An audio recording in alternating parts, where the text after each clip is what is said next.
Hello, a very warm welcome to my channel. My channel is called Serenity and Strength, and it covers my widowhood, wellness, and also single parenting journeys. The three journeys are intertwined. If you are an old subscriber, thank you very much.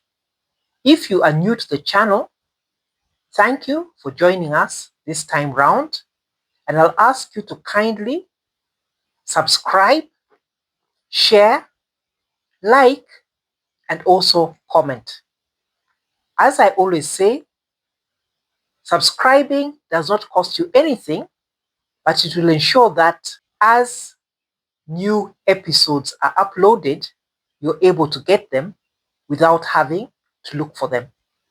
Would love to have your comments, as this would help to shape the direction that the channel should proceed in. And also, do share and like so that as many people as possible are able to come on board and are able to benefit by being a part of this community which shares such experiences. My name is Joyce Onyango. In case you have not yet had the time to watch some of the earlier episodes, I would kindly request that you do so, as it will help you to gain some of the earlier experiences that I shared and would actually be possibly of help to you, and also of help to others you may be able to refer to the particular episodes. Thank you for taking the time to do so. In this particular episode, I'm going to follow up on something which I mentioned in the previous episode, where I talked of Chamaas, which, as I indicated, in Kenya, they are groups which come together for the benefit of each other, and many of them are actually women groups. And I mentioned our own group, which has been together for a period of about 36 years or so. Were young ladies who all met at the same place where we were working, and that was in Moore University in Eldoret that many years ago. When we first met, the main aim was to buy items that we required for our individual kitchens. So what you do is that, as a matter of course, every single month you would contribute an amount that was agreed on, and then the item that the person required was bought for them, and you'd all go and visit the person. So in the course of that visit also, of course, you also socialize and became very good friends. One of the things I remember that came out of that as we developed our friendship is that during the Moi era, when economically things were a little bit difficult, what we did as a group is that we used to come together.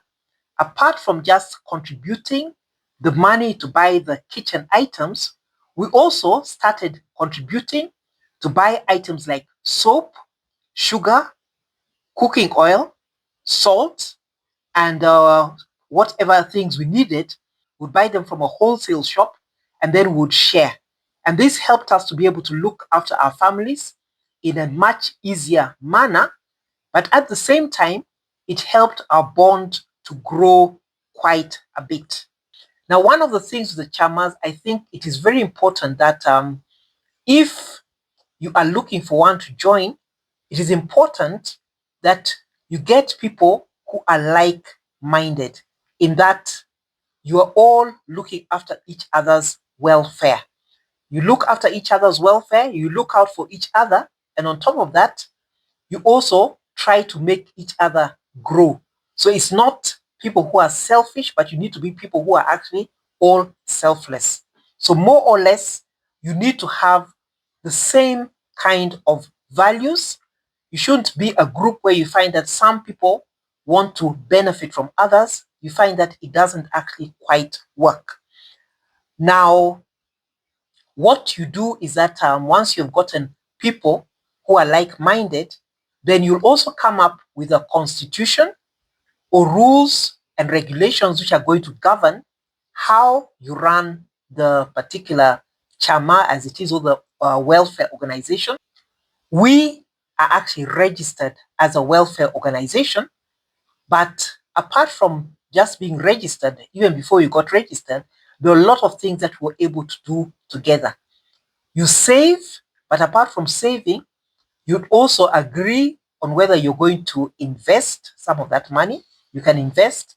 Some other chamas do come up with investments. I've heard of those who have even gone into having apartments, having plots, having all kinds of things which they benefit as a group. So that whatever you've done is for the group.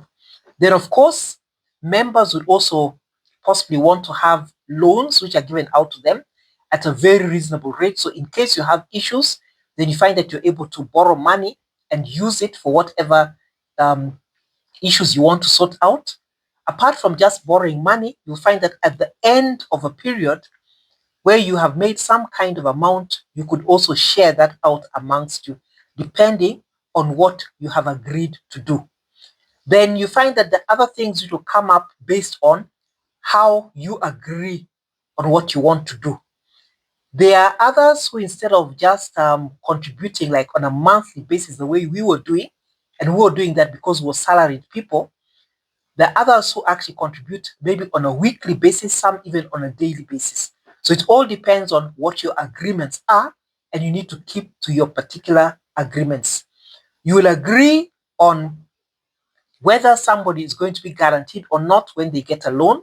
Others agree that everybody has got to have the same kind of contribution, a minimum amount for everybody.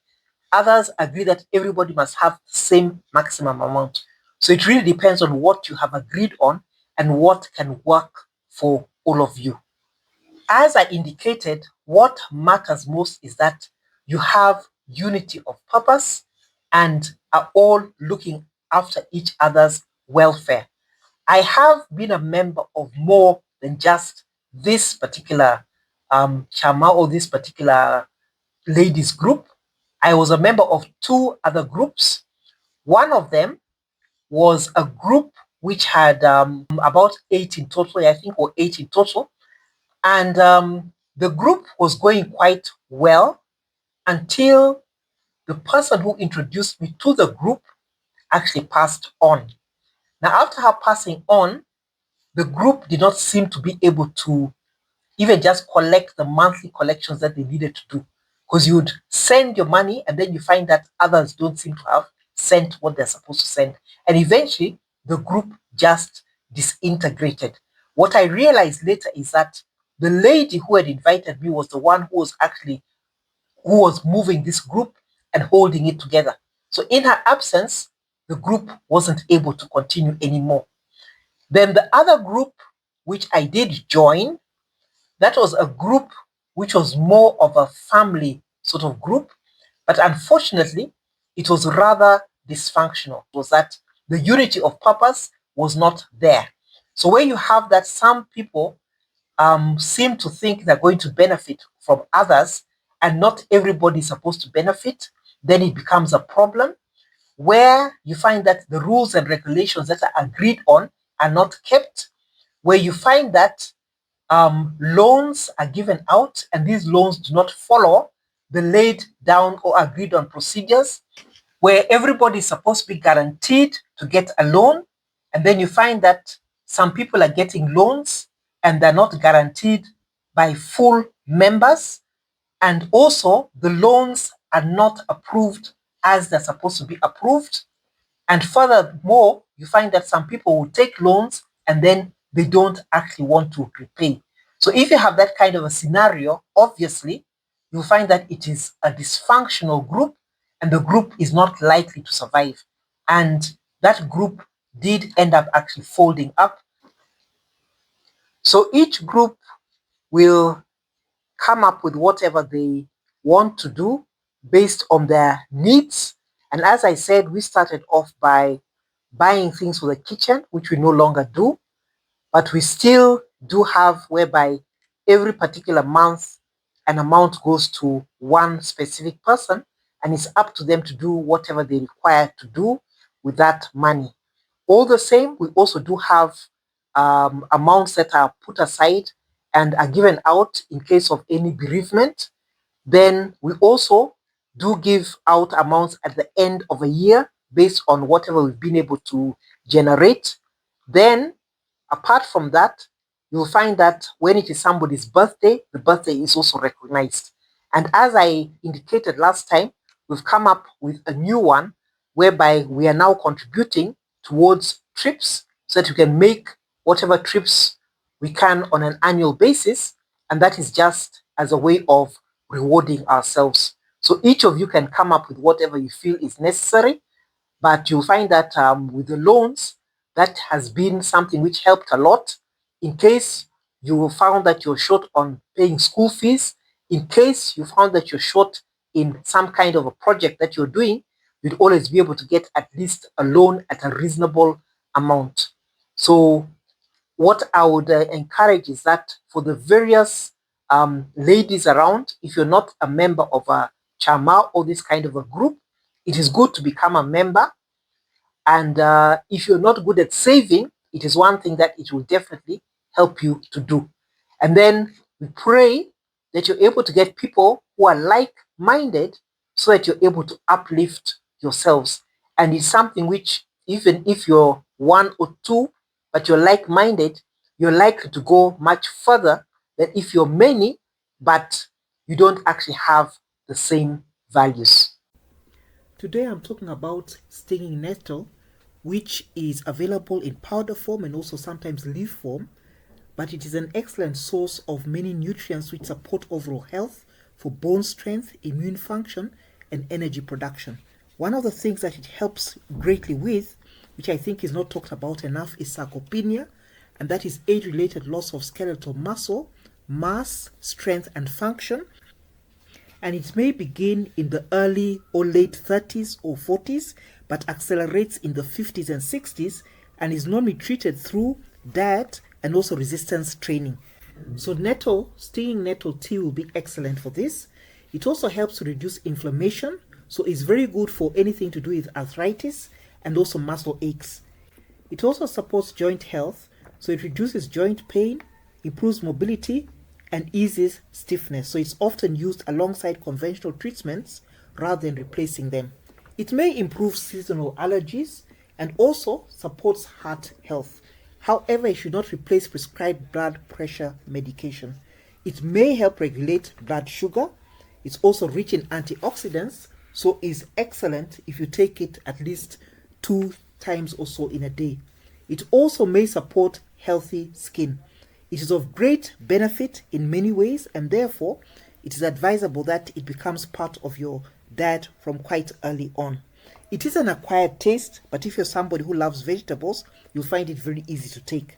Normally, you use 1 cup of boiling water and put in 1 to 2 teaspoons of dried nettle leaves or the powder, and then you let it steep for about 10 to 15 minutes, and you drink 1 to 3 cups daily. It is advisable that if you're going to drink it, you drink it in the morning and also in the afternoon. Possible side effects: you could have mild stomach upset, also increased urination. Therefore, it's advisable that it's taken as early as possible during the course of the day. Of course, if you're somebody who has high blood pressure or you do have blood sugar issues, do ensure that you consult your doctor before you actually take it. But nevertheless, you'll find that it is a very good supplement and will help you in so many ways. What I would advise is that just take it, let your body talk to you. As I always say, it will advise you on whether you need to continue with it or not, or you need to reduce the quantities that you're taking. Do let me know how you found it and how you react after some time. Do like, subscribe, and share. Bye. We'll see you in the next, and do enjoy the nettle.